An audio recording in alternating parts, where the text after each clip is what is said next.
ایسا کیا ہو تو ہم بے انصاف ہیں۔ اس طریق سے بہت قریب ہے کہ یہ لوگ صحیح صحیح شہادت دیں، یا اس بات سے خوف کریں کہ ہماری قسمیں بھی ان کی قسموں کے بعد رد کر دی جائیں گی۔ اور اللہ سے ڈرو اور اس کے احکام کو توجہ سے سنو، اور اللہ نافرمان لوگوں کو ہدایت نہیں دیتا۔ وہ دن یاد رکھنے کے لائق ہے جس دن اللہ پیغمبروں کو جمع کرے گا، پھر ان سے پوچھے گا کہ تمہیں کیا جواب ملا تھا۔ وہ عرض کریں گے کہ ہمیں کچھ معلوم نہیں، تو ہی غیب کی باتوں سے واقف ہے۔ جب اللہ عیسیٰ سے فرمائے گا کہ اے عیسیٰ ابن مریم، میرے ان احسانوں کو یاد کرو جو میں نے تم پر اور تمہاری والدہ پر کیے، جب میں نے روح القدس یعنی جبرائیل سے تمہاری مدد کی،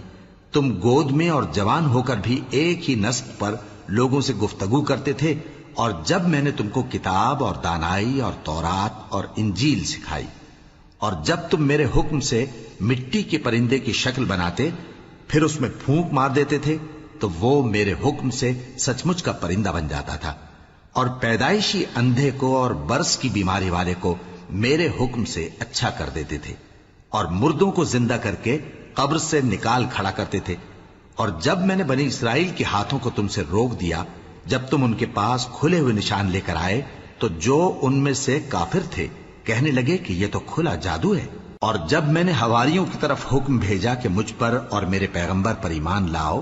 وہ کہنے لگے کہ پروردگار، ہم ایمان لائے، تو شاہد رہی ہو کہ ہم فرما بردار ہیں۔ وہ قصہ بھی یاد کرو جب حواریوں نے کہا کہ اے عیسیٰ ابن مریم، کیا آپ کا پروردگار ایسا کر سکتا ہے کہ ہم پر آسمان سے کھانے کا خوان نازل کرے؟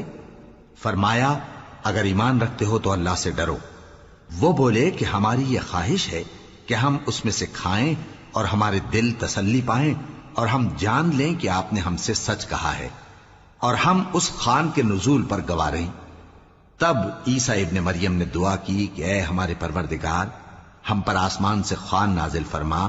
کہ ہمارے لیے وہ دن عید قرار پائے، یعنی ہمارے اگلوں اور پچھلوں سب کے لیے، اور وہ تیری طرف سے نشانی ہو، اور ہمیں رزق دے، اور تو بہترین رزق دینے والا ہے۔ اللہ نے فرمایا، میں تم پر ضرور خوان نازل فرماؤں گا، مگر جو اس کے بعد تم میں سے کفر کرے گا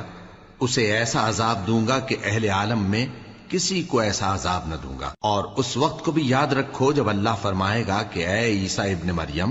کیا تم نے لوگوں سے کہا تھا کہ اللہ کے سوا مجھے اور میری والدہ کو معبود مقرر کرو؟ وہ کہیں گے کہ تو پاک ہے، مجھے کب شایع تھا کہ میں ایسی بات کہتا جس کا مجھے کچھ حق نہیں۔ اگر میں نے ایسا کہا ہوگا تو تجھ کو معلوم ہوگا، کیونکہ جو بات میرے جی میں ہے تو اسے جانتا ہے، اور جو تیرے جی میں ہے